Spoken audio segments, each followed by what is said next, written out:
Have you heard? It's that time of the year again. Yes, Mercury's retrograde. So life could be about to go a bit mad.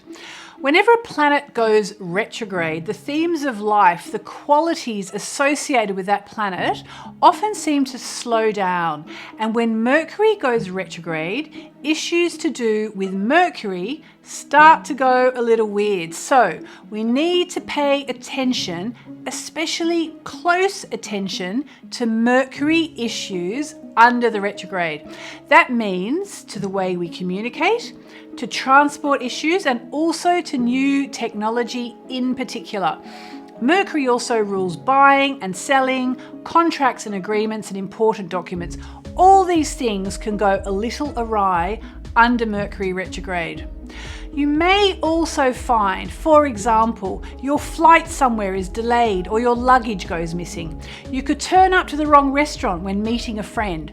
A workmate could forget that you've arranged a meeting and not show up. Your pay could be directed to the wrong bank account.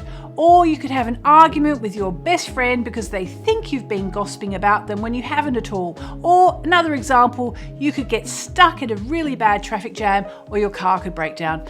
Now, of course, all these things can happen when Mercury isn't retrograde. But wait and see, they really do happen more frequently when it is. Pay attention and see what you think.